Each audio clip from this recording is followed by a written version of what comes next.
Eh bien, salut à tous. Alors, une nouvelle série que je démarre. Je vais vous expliquer pourquoi j'ai remarqué dans mes recherches moi-même qu'il y avait beaucoup de vidéos en anglais qui parlaient du FM3, mais il y en a peu en français et c'est un produit qui n'est pas facile à paramétrer. Hein, on va pas se mentir, ça reste une usine à gaz, c'est ultra complet, mais c'est quand même loin d'être facile.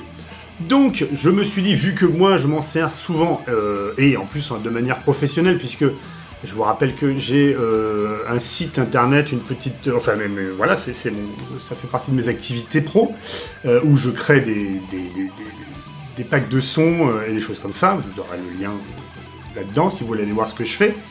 Il y en a plusieurs disponibles et c'est alimenté régulièrement. Je me suis dit, c'est peut-être aussi l'occasion... de continuer sur le jeu YouTube de base, hein, c'est-à-dire le YouTube d'avant, c'est-à-dire donner un petit peu de savoir et faire du tuto. Voilà. C'était ça, où je vous faisais une vidéo sur comment la pentatonique allait changer ta vie, ou alors sur ma réaction à chaud sur quelque chose que tout le monde s'en fout. Alors je me suis dit, autant faire quelque chose qui sert pour certains. Mais, comme je ne me servirai pas de guitare dans cet épisode, mais que ça reste une chaîne musicale, et que je me fais quand même un petit coup de pub, je te mets 1 minute, tu peux avancer si tu veux, un petit extrait d'une vidéo où je présente un pack de sons. Ça fait de la zik, ça fait de la zik.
Comme il faut bien démarrer par quelque chose, je me suis dit, démarrons par le début. Il faut régler sa machine. Donc, je suis sur FM3 Edit, mais sur FM9 et sur AXFX, on est quasiment la même chose.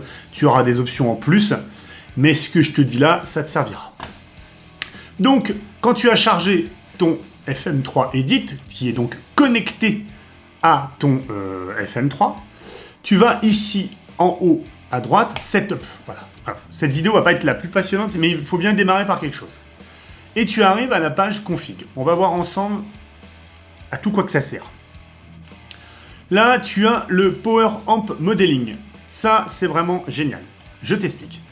Tu n'es pas obligé de te servir ton fractal que branché dans ta carte son. Hein. Tu peux t'en servir dans une sono en live, dans tes retours en FR/FR, mais tu peux également t'en servir, et c'est ce que je fais très souvent, en tant que préampli. Moi, je le branche en préampli dans un ampli stéréo à lampe, un 2,90 de Mesa, que je sors après sur 2,412. Alors imagine, je m'entends te dire qu'au niveau du son, on est bien. J'ai 2 fois 90 watts en stéréo poussé par un Mesa ampli de puissance à lampe, et tout le son parfaitement du préamp ici.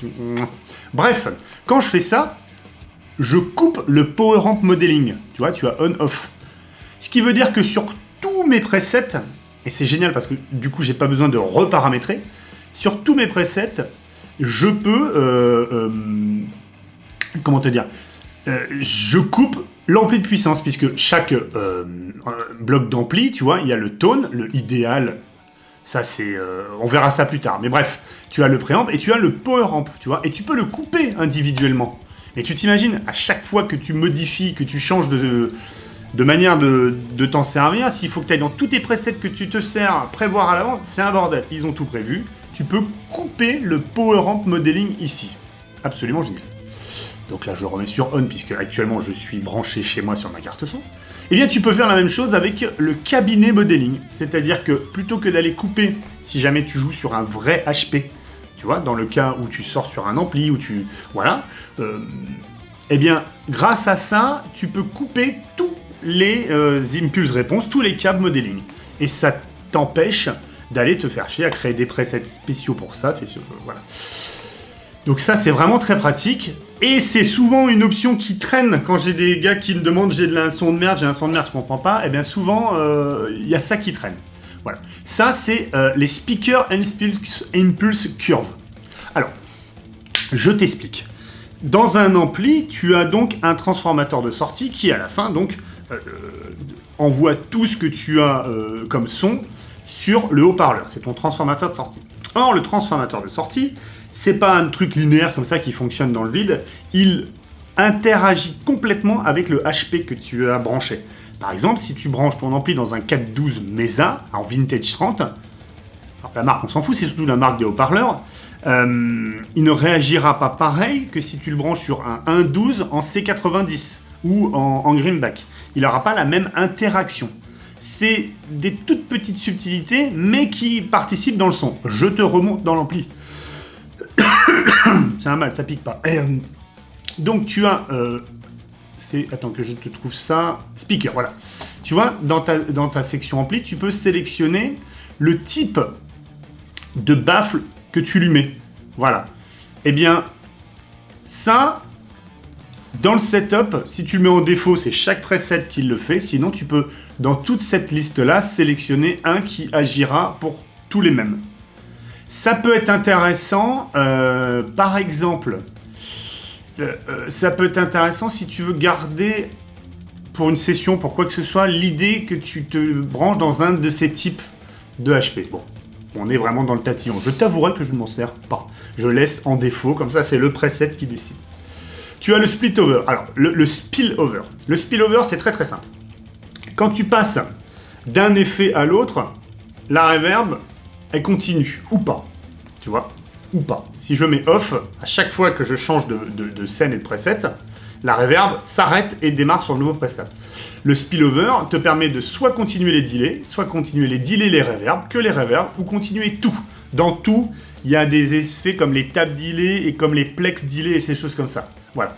Ça permet de choisir de continuer les répétitions, de continuer les queues de reverb sur le truc d'après. Moi, je m'en sers parce que c'est quand même plus sympa, ça évite les coupures nettes. Mais il peut y avoir, il y a toujours un comment... Tu vois, il y a toujours le yin et le yang. Le pas bon là-dedans, c'est que si tu as un effet avec beaucoup de delay et que tu repasses sur un effet qui a beaucoup d'autres delays avec pas les mêmes réglages, tu vas te retrouver avec des queues de delay qui vont surpasser les autres, des volumes qui vont grimper. Ça peut être compliqué à gérer. Donc, à se servir doucement. Alors, comme je te dis, moi je m'en sers différemment. Je m'en sers puisque moi j'utilise généralement très très peu de gros delays. Voilà. Ça, c'est l'effect mixing. C'est hyper important et il est fort conseillé d'apprendre à le retrouver. Alors c'est assez facile, tu vois, dans Setup, directement sur ta machine. Tu arrives dans un endroit, tu te branches, malheur et damnation, y a des néons partout, t'es avec ta guitare qui capte tout, t'as du buzz dans tous les sens. Mais tu te dis, un cauchemar, il va falloir que j'aille dans tous mes menus pour re-régler mon gate d'entrée, machin, c'est la merde, c'est la fin du monde. Eh bien non. Grâce à ça, tu peux augmenter le gate de tous tes presets en entrée. En entrée, hein, pas si tu mets un gate après dans la chaîne des effets, ça ne touchera pas. Tu peux donc augmenter le noise gate offset. Et ça, c'est carrément génial parce que selon la guitare, selon l'endroit, selon la perturbation du champ électrique, eh bien, tu peux t'affiner. Et ça, c'est magique. Tu as toujours un multi-effet qui est silencieux. L'effect mix, c'est en gros, je vais te montrer, ça sera plus simple. Hein, voilà. Bon, la guitare va être coupée dans le champ parce que... Voilà. Regarde. Attends, je mets un truc où je vais avoir pas mal de delay de reverb. Voilà. Donc voilà, tu vois, tu as donc la reverb qui est beaucoup. Si je baisse ça, elle a raccourci. Si je baisse l'effect mix, alors, j'ai baissé que de 50%, tu vois, mais J'en ai moins. Regarde, si je mets à donf... Tac, si je mets à donf, 150...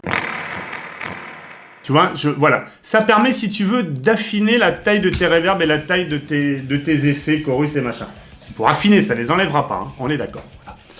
Après, tu as le device name. Alors, le device name, lui, il va te servir à nommer ta bécane. Dans le cas où sur ton ordinateur, si jamais tu as un FM Note, un FX3 ou des choses comme ça, que tu les branches tous en USB, ça te permet de les retrouver plus facilement. Ils ont un nom. Voilà, bah, je l'appelais JSR, t'as compris pourquoi. Alors, prompt on edit, c'est... Voilà.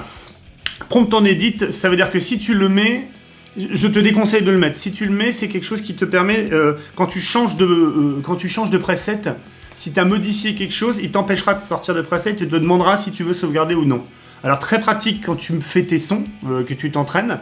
Par contre, si tu fais ça en live, bah, tu vas regretter parce que quand il va falloir que tu changes de preset, qu'à chaque fois tu ailles sur ta bécane et dire oui je veux, oui je veux. Donc très mauvaise idée.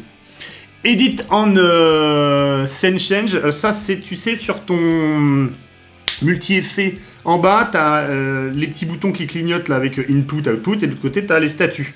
Tu as un bouton orange qui s'appelle edit. Dès que tu touches à quelque chose, dès que tu changes de preset, il te dit edit, il s'allume, voilà. Ça, si tu le mets sur off, ça veut dire que si tu ne modifies rien, il ne s'allume pas. Tu vois, c'est tout simplement ça. Le display offset. Alors le display offset, c'est très simple, c'est pour les gens qui ont besoin de communiquer en MIDI. Certains protocoles MIDI ne supportent pas le 001, il démarre à 00, voilà. Donc regarde bien, là je suis sur le 435, regarde si je passe en 0 machin, je passe en 434. Ça, c'est juste pour changer le point de départ en MIDI si tu as des problèmes pour communiquer avec une machine et à sélectionner le bon preset, voilà. Parce que souvent, tu sais, tu vas avoir un preset MIDI qui va être affiché en 25 et tu vas te retrouver en 26 là-dessus. Ou l'inverse, je sais plus. Bref, enfin, si c'est pas les mêmes, c'est là que ça se passe. Défaut scène, ça c'est ce que tu vas charger quand tu vas aller sur un nouveau preset. Moi, je mets scène 1, je veux que ça démarre à la scène 1. Mais ça peut démarrer sur une scène que tu veux, de toute, ou alors sur la dernière que tu as sauvegardée. Voilà. Donc sache que si jamais t'en as marre systématiquement d'avoir un preset qui démarre par le 1, alors que tu souhaiterais que ça démarre ailleurs, c'est là où ça se fait en général. Ça, c'est pour le tap tempo. Le tap tempo que tu retrouves là-haut, hein, tu vois, pour changer ton tempo. Voilà. Ou que tu retrouves sur ta bécane si tu l'as paramétré. La moyenne ou les deux derniers. Moi, je mets la moyenne. Voilà. Ça, c'est ta ligne en 50 Hz ou en 60 Hz. Nous, en Europe, on est en 50 Hz. Je te conseille de le mettre puisque le noise gate intelligent a une fonction de filtre sur le courant. Voilà. Ça, c'est tes outputs. On va voir ça juste après. Si tu les veux off, graphique ou paramétrique. Voilà. Moi, je les mets off. Voilà. On passe à la deuxième, audio. Alors, attention, gros pâté. Ton input 1, donc derrière ta bécane. Tu veux qu'elle soit analogue ou tu veux qu'elle soit via les channels USB. Parce que je te rappelle que tu peux installer un driver ASIO sur ton ordinateur qui permet de te servir du FM3 comme une carte son. Puisque donc elle a un port USB qui ne te permet pas que de communiquer avec l'accès X, qui peut faire des entrées-sorties. Donc là, moi je rentre la guitare, je suis là. Le pad, c'est ce que tu veux atténuer. Si tu as des guitares puissantes, tu peux descendre jusqu'à moins 18 dB. Si tu as des guitares vintage, tu restes à 0, tu choisis. Sachant que c'est une entrée intelligente, c'est pas grave si tu clips un peu en rouge. Mais si tu clips tout le temps en rouge sur toutes tes guitares, c'est là que tu peux le faire. La input 2, ça c'est les deux autres entrées que tu as, voilà. C'est si tu choisis qu'elle est que left only, c'est si tu veux t'en servir pour une guitare, right only, stéréo ou l'addition des deux. Attention, l'addition des deux au problème de phase. Les mêmes histoires de pad, voilà. Les outputs maintenant. Le output 1, c'est le XLR. Est-ce que tu veux qu'il soit en stéréo, fermé, la copie du L sur le R, ou l'addition? Toujours l'addition, faire attention avec la phase. Ça, c'est ton degré de sortie. Plus 4 ou moins 10. Ça dépend si tu le branches dans une boucle, si tu le branches dans une carte son. Ça dépend comment dans une console, ce que tu veux. Voilà. Plus 4 dB, généralement, c'est professionnel. De souvenir, oui, c'est ça. La phase, hein, pour l'inverser ou quoi que ce soit, selon les sorties, ça te permet d'inverser la phase. La sortie 2, donc ça, c'est les deux autres sorties en sortie jack classique. Est-ce que tu les veux de lean level ou unity gain? Unity gain, c'est puissance guitare, en fait, quoi. Tu vois, c'est, voilà, puissance guitare. Est-ce que tu veux moins 10 ou plus 4? Ou est-ce que tu veux la phase que tu veux? Le mode stéréo, comme d'habitude, copie ou addition. Et moi, ce que je me sers, est-ce que tu veux que la sortie 2 soit la copie de la sortie 1? Très pratique pour éviter, t'arrives dans un live, le mec il dit « Ah merde, j'ai pas de XLR », et ben toi, tu peux lui sortir 2 jacks, et t'auras la même sortie sans avoir besoin de changer ici ton bloc de sortie. Voilà. C'est bien, mais comme tout, il faut savoir s'en servir. Ça, c'est pour les digital input. Est-ce que tu veux que ton SPDIF... Alors moi, par exemple, sur la carte son, il est branché en SPDIF. L'avantage qu'il y a, c'est que je ne me branche pas une conversion de plus sortie sur la machine pour me rebouffer une conversion entrée sur la carte son. Je rentre directement le numérique dans mon ordinateur. C'est plus, comme je fais des packs, c'est plus droit et ça me permet de vous proposer quelque chose qui n'est pas altéré par la qualité de ma carte son. Parce que j'ai une carte son assez haut de gamme et ça serait dommage que je fasse mes sons avec ça en me disant bah ça sonne bien alors qu'en fait c'est ma carte son qui avait des bons préamps et rend le son beau, hein, comme John rend beau, quoi. Donc voilà, donc tu vois, moi je veux que le out du SPDIF soit le 1. Ça peut être le output 2 ou ça peut être le input 2 pour si tu veux faire les chaînages un peu bizarres. Le USB 3 et 4 record source, voilà, tu choisis tes sorties, le 1 et 2, tes playback, voilà, tu vois, tu mets tout ça. Ça c'est ton buffer size puisque comme ça devient une carte son, tu choisis la taille de ton buffer. Et ça c'est les volumes de tes playback, de tes sorties level USB 1 et USB 2.3. Ça, c'est les gammes. C'est si jamais tu veux te paramétrer toi-même des gammes pour tes harmoniseurs. Je peux te donner un conseil? Don't touch. Non, c'est compliqué. On verra ça peut-être plus tard. Le tuner. Très important. Alors, je vais te donner un conseil. Quand tu es chez toi sur l'Axe Edit, ouvre le tuner avec le bouton en haut, ici. Parce que le souci qu'il y a, c'est que le bouton... généralement, les gens comme moi, on l'a mis, on peut le mettre sur le bouton A. Tu sais, les molettes où tu peux cliquer et tourner. Parce que c'est rapide, clac, machin. C'est des boutons qui ont une petite fragilité quand même, j'en ai vu casser. Surtout qu'imagine, tu mets un gros coup de pied, tu sais, avec tes grosses godasses en live. Tu casses ce bouton-là, tu vas pleurer. Donc, je conseille vivement d'éviter trop de se servir de ce bouton-là. C'est une machine économisée, c'est une machine qui n'est pas tripotée. Voilà. Tu choisis ce que tu veux comme source de ton input, de ton tuner. Moi, j'ai mis le 1, puisque je branche toujours ma guitare dans le 1. Est-ce que tu veux, quand il est mis, qu'il soit... Attends, c'est quoi ça? Oui, est-ce que tu veux qu'il soit muté ou pas? Tu veux muter l'output, tu veux muter l'input, ou tu veux muter... tu ne mets pas de mute. Ça, c'est la calibration. Ça te permet, par exemple, de régler ton accordeur. Par exemple, Dimebag Darrell régler ses accordeurs en 425 Hz. Voilà. Ou 435. 435, je crois. Oui, 435. Non, 425. Il y a plusieurs, Van Halen aussi, changé. Lui, c'était 435, enfin des choses comme ça. Donc, c'est là que tu peux le changer. Attention à ne pas oublier, sinon tu vas vivre des mauvais moments comme moi pendant très longtemps sur tes sessions. Parce que tu t'accordes, tu crois être bon, et voilà. Le display mode. Alors, le display mode, c'est quand il bouge, si tu veux que ça soit des dièses ou des bémols ou un mix. Downtune, c'est si tu veux lui dire un downtune, quoi, tu vois, voilà. Alors ça, on fera une vidéo là-dessus, c'est le offset user. C'est-à-dire que ta guitare, elle n'est pas vraiment juste, hein, à moins d'avoir les trous tempéraments fret et toutes ces choses-là, la guitare n'est pas forcément juste. Donc c'est à cet endroit-là que tu choisis si tu veux un petit peu avoir un offset sur certaines cordes. Moi, c'est le mien. J'ai fait pas mal de tests et d'expérimentations là-dessus. C'est à toi de voir ce qui te plaît le plus. C'est à essayer, je ferai une vidéo là-dessus. Et pour finir, tu as les deux outputs que tu sais que j'ai désactivés ici, que tu peux choisir soit en graphique, soit en paramétrique. Voilà. Alors ça a une utilité, c'est que si par exemple tu as tendance à brancher ça sur une sono qui a un problème de basse, elle en a trop ou pas assez, ou trop d'aigu ou pas assez, eh ben c'est super pratique, tu vois, tu te mets ça par exemple en graphique, Et puis tu baisses ça et tu rehausses tes aigus, tu changes ton niveau de sortie et ça va complètement refaire l'EQ général de ton FM3 pour l'utilisation. Attention à ne pas l'oublier, parce que si tu l'oublies et que tu paramètres tes presets avec ça, tu vas paramétrer tes presets avec un output EQ. Massacre. Donc c'est pour ça, en règle générale, je conseille de le mettre en off. Et si jamais tu as effectivement une sono qui t'emmerde, typiquement quand tu vas en salle de répète ou quoi que ce soit, ou un ampli ou quoi que ce soit, c'est là où tu peux programmer. Voilà, c'est une vidéo un peu, tu vois, technique machin, il n'y a pas beaucoup de zik là-dessus. T'oublies pas de t'abonner, de liker. Tu peux regarder, là j'ai mis ma liste des packs de sons, si ça te permet de voir ce que je fais, sachant que si tu veux, moi je ne fais pas que...